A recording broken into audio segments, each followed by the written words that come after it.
ఓం సద్గురు పరబ్రహ్మణే నమ. ఇది పంచకోశాల్లోని భాగం. పంచకోశములు వ్యతిరిక్తము అనే అంశంలో 7 అంశాలైన 8వది ప్రశ్న జవాబు తెలుసుకుందాం. కోశాలన్నీ సమానము కాదు, ఒకదానికంటే ఒకటి బలమైనది అన్నారు కదా, దానికి రుజువేమిటి అని ప్రశ్న వేశారు. అప్పుడు ఇక్కడ ఏం చెప్తున్నారంటే, ఒక రైతు తొలకరిలో పొలం దున్నటానికి వెళ్ళాడు. రోజు 10 గంటలకి అన్నం వస్తుంది. ఆ రోజు మధ్యాహ్నం 2 గంటలకు తన కుర్రవాడు వచ్చి తెచ్చాడు, అన్నాన్ని తెచ్చిచ్చాడు. అంటే ఆలస్యంగా తెచ్చాడు. అతనికి అప్పుడు ఆకలి బాగా ఉంది.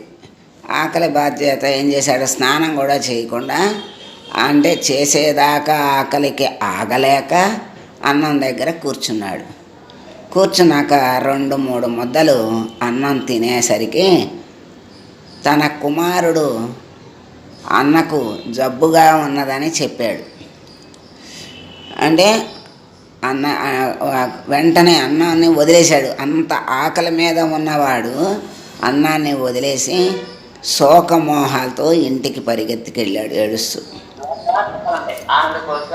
కుమారుడికి బాగోలేదు అని తెలిసి ఆకలిగా ఉండి అన్నం గబగబా తిందామని కూర్చున్న రైతు గబగబా ఇంటికి పరిగెత్తాడు. మరి కుమారుణ్ణి చూసిన తర్వాత కొంచెం ధైర్యం వచ్చింది. చేయవలసిన పని చేద్దాం, అంత దైవ కృప, ఎట్లా ఉంటే అట్లా జరుగుతుంది అని నిశ్చయించుకున్నాడు. రాత్రి అంతా మెలకువగా ఉండి పిల్లవాడిని చూసుకుంటూ కూర్చోవాలి కదా, కూర్చుందాం అనుకున్నాడు. కానీ మరి ఎప్పుడేం అవసరం అవుతుందో చూసుకుంటూ ఉందామనుకుంటే అక్కడే మంచం దగ్గరే కూర్చున్నాడు. కానీ రాత్రి 1 గంట అయ్యేసరికి తనకు తెలియకుండా నిద్ర వచ్చేసింది. తిరిగి ఆ నిద్ర నుండి మెలకువ వచ్చేసరికి ఉదయం 8 గంటలైంది. అంటే ఇప్పుడు జరిగిన సంఘటనలన్నీ చెప్పారు. స్నానం చెయ్యకుండానే భోజనానికి కూర్చున్నాడు కనుక అన్నమయ కోశము కంటే ఆకలి దప్పులే తన ధర్మంగా కలిగిన ప్రాణమయ కోశం ఎక్కువ బలము కలది అని ఇక్కడ. అంటే స్నానం చేయడం అనేది శరీర ధర్మంగా అన్నమయ కోశం అయితే, ప్రాణమయ కోశం ఆకలి దప్పులు. మరి స్నానం చేయకుండా అన్నం దగ్గర కూర్చున్నాడు గనక మరి ప్రాణమయ కోశమే బలమైంది అని ఇక్కడ అర్థమైంది. ఆకలి ఎక్కువయ్యి తినటానికి కూర్చున్నాడని, ఎక్కువ బలం కలదని అర్థమైంది. తన కుమారుడికి జబ్బుగా ఉన్నప్పుడు కబురు విని అన్నం విడిచిపెట్టేశాడు. దీనముఖంతో ఇంటికి వెళ్ళాడు కనుక మరి ఆకలి దప్పులు ప్రధానంగా కలిగిన ప్రాణమయ కోశం కంటే శోకము మోహమే తన ధర్మంగా కలిగిన మనోమయ కోశం ఎక్కువ బలం కలది అని అర్థమైంది. ఇంటికి వెళ్ళి కుమారుణ్ణి చూసిన తర్వాత ధైర్యం తెచ్చుకుని ఈశ్వర కృప ఎట్లా ఉంటే అట్లా జరుగుతుందని నిశ్చయించుకున్నాడు గనక మనోమయ కోశం కంటే నిశ్చయమే ప్రధానంగా ఉన్నటువంటి ఆ విజ్ఞానమయ కోశం ఎక్కువ బలం కలది అని అర్థమవుతుంది. మరి తెల్లవారు దాకా మెలకువతో కుమారునికి పరిచారాలు చెయ్యాలి అనుకున్నటువంటి వాడు తెలియకుండానే నిద్రలో మునిగిపోయాడు కనుక విజ్ఞానమయ కోశము కన్నా మరుపే స్వభావముగా గల ఆనందమయ కోశమే ఎక్కువ బలము కలది అని మనకి కోశాలు, కోశ ధర్మాలు, ఒక కోశం కంటే ఒక కోశం ఎలా గొప్పదో చిన్న కథ ద్వారా మనకి చక్కగా తెలియజేశారు. మరి 5 కోశాలు కూడా ఒకదానికంటే ఒకటి బలము కలవి అని చెప్పారు. తొమ్మిదవది, ఆత్మకు పంచకోశాలకును కూటమి ఏ విధంగా కలిగింది అంటే, ఆత్మ పంచకోశాలకి కూటమి ఎలా కలిగింది అంటే అన్యోన్యాధ్యాస వలన. అన్యోన్యాధ్యాస వలన అంటే 10వది అన్యోన్యాధ్యాస అంటే ఏమిటి అని ప్రశ్న. ఒక వస్తువు ధర్మాన్ని ఇంకొక వస్తువు నందు ఆరోపించటమే అన్యోన్యాధ్యాస. అంటే ఒక వస్తువు ధర్మాన్ని ఒకదానికి ఆరోపించుకోవటం. ఇప్పుడు తాడుని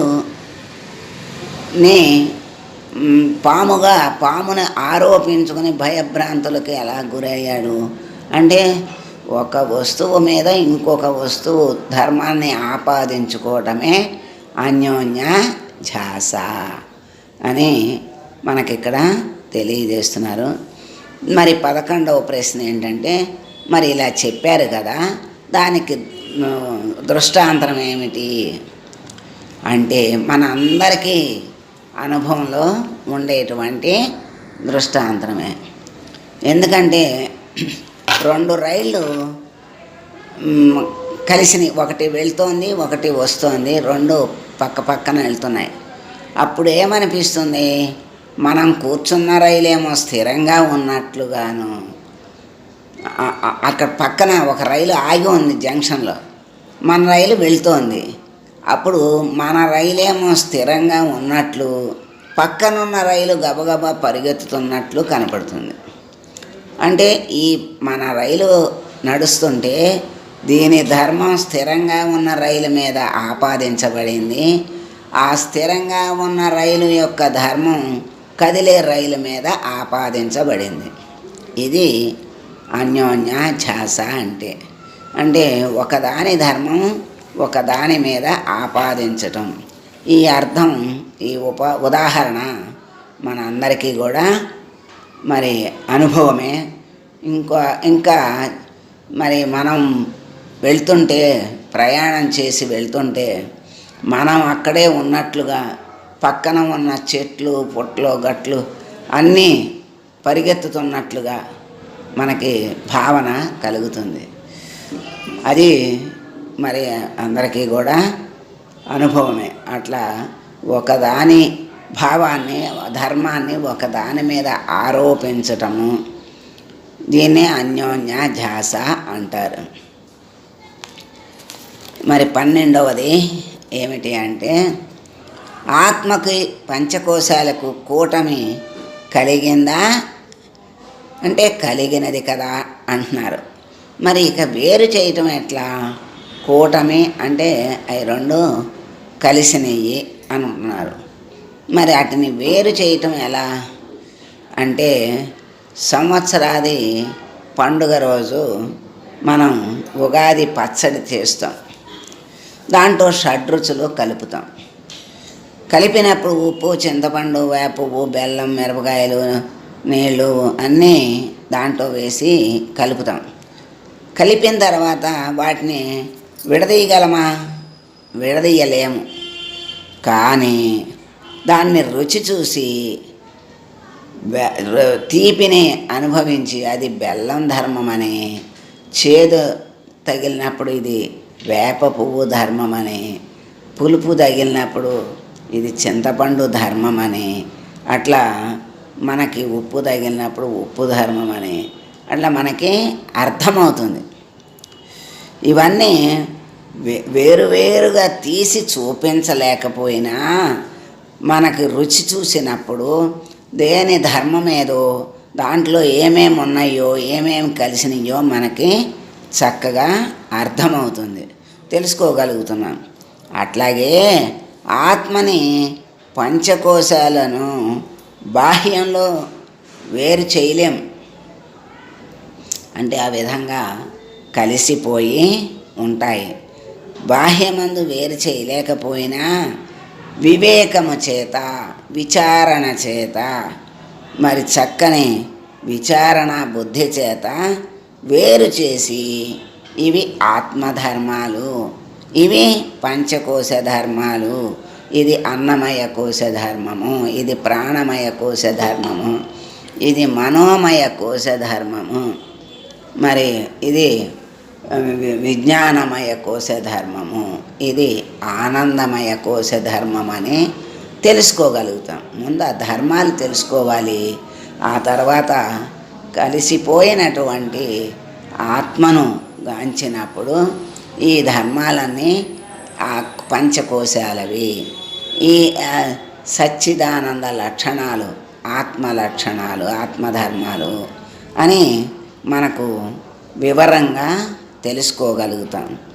ఆ విధంగా విచారణ ద్వారా మనం చక్కగా ఆత్మధర్మాలను, పంచకోశాల ధర్మాలను తెలుసుకుని విడదీసుకోగలుగుతాం, తెలుసుకోగలుగుతాం, ఆత్మని దర్శించగలుగుతాం.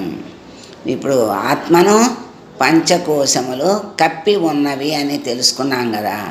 ఒక్కొక్క ధర్మాన్ని, ఒక్కొక్క కోశాన్ని, ధర్మాలని తెలుసుకుని ఆ ధర్మాలకు మరి తెలుసుకున్నప్పుడు ఏం చేస్తాం? ఓ ఇది దీని ధర్మం, దీన్ని పక్కన పెడదాం అని ఇందాక రైతు తెలియకుండా మరి అనుభవించాడు. ఒకదానికంటే ఒకటి బలమైనది అని మనకు తెలియజేశాడు. ఇప్పుడు మనం తెలుసుకుని దాన్ని పక్కకి పెడుతూ ఉంటే, ఒక్కొక్క పొర తీసుకుంటూ వెళ్తే మరి ఆత్మదర్శనం లభిస్తుంది అని మనకి తెలియజేశారు. ఈ 12 ప్రశ్న సమాధానముల ద్వారా మనకు పంచకోశముల వ్యతిరేక్తత అనే పంచకోశాలను ఎలా విడదీయాలి అనే విషయాన్ని ఈ 12 ప్రశ్నల సమాధానాల ద్వారా మనకి తెలియజేశారు. సర్వం శ్రీ పరబ్రహ్మార్పణమస్తు. మంగళం గురుదేవాయ మహనీయ గుణాత్మనే సర్వలోక శరణ్యాయ సాధురూపాయ మంగళం.